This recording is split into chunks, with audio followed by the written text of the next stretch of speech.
Dear students, आज का हमारा जो टॉपिक है वो electric field lines. Electric field lines को एक्सप्लेन करने के लिए सबसे पहले माइकल फैराडे नाम के एक साइंसदान थे। उन्होंने 19वीं सेंचुरी में इस चीज़ को रिप्रेजेंट किया वेक्टोरिकली, ग्राफिकली इलेक्ट्रिक फील्ड को। उन्होंने कहा कि इलेक्ट्रिक फील्ड लाइंस बेसिकली एक इस तरह का जाल बनाया जाए किसी भी चार्ज के गिर्द, लाइनों का एक ऐसा जाल जो हमें दो चीज़ें बताए, जिसके दो ऑब्जेक्टिव थे। पहला ऑब्जेक्टिव उसका ये था कि हमारे पास जो इलेक्ट्रिक फील्ड है उसकी डायरेक्शन किधर को है।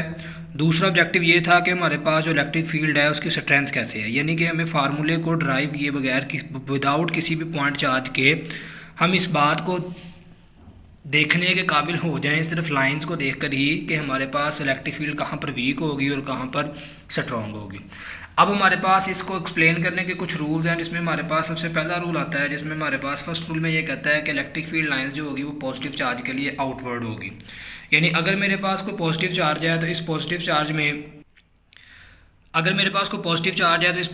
में हमारे पास इलेक्ट्रिक फील्ड लाइंस होगी जो हम ड्रा करेंगे वो हमारे पास आउटवर्ड होंगी। एक बात आपने याद रखनी है कि हर इलेक्ट्रिक फील्ड के दरमियान में कुछ डिस्टेंस होगा, जैसे यहाँ पर रिप्रेजेंट किया गया है आर। हर लाइन के दरमियान में जो डिस्टेंस है, जब ये डिस्टेंस चार्ज से दूर जाती है कि चार लाइन जितनी चार्ज से दूर जाती जाएंगी, दो लाइनें, उनके दरमियान में डिस्टेंस इंक्रीज होता जाएगा। जब डिस्टेंस इंक्रीज होगा तो इसका मतलब है कि इलेक्ट्रिक फील्ड जो होगी वो वीक हो जाएगी, और जब डिस्टेंस जो है वो डिक्रीज होगा तो इसका मतलब है इलेक्ट्रिक फील्ड जो है वो स्ट्रॉन्ग हो जाएगी।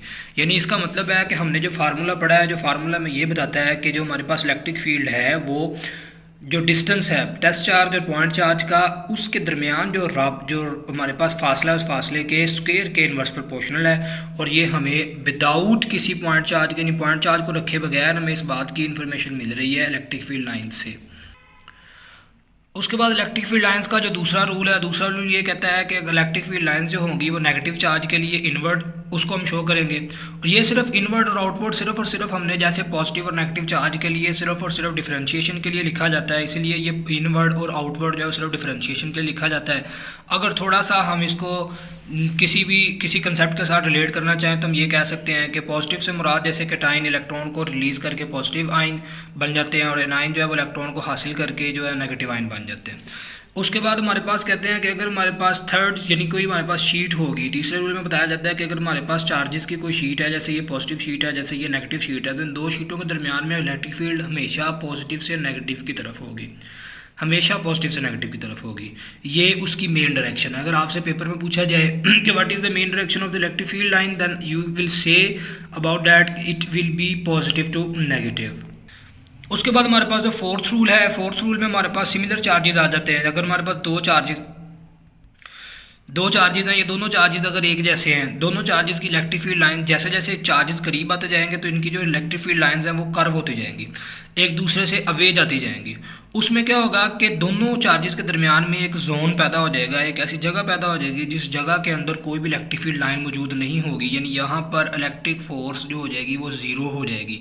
इस फील्ड को या इस पॉइंट को या इस जगह को हम न्यूट्रल जोन या zone field free zero field zone बोलते हैं।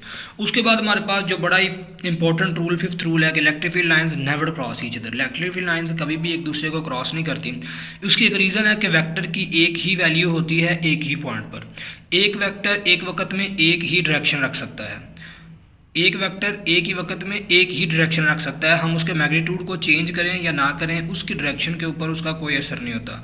अगर वो डायरेक्शन चेंज करता है देन वो वेक्टर नहीं होगा। जैसे मिसाल के तौर पर अगर यहाँ पर हमारे पास कोई इलेक्ट्रिक फील्ड आती है, वो क्रॉस करती है किसी दूसरी इलेक्ट्रिक फील्ड को, तो हम ये देख सकते हैं कि अगर क्रॉस करती है तो उसे अपनी डायरेक्शन को चेंज करना पड़ेगा, जो कि इम्पॉसिबल है। किसी भी इलेक्ट्रिक फील्ड के लिए अपनी डायरेक्शन को चेंज करना इम्पॉसिबल है।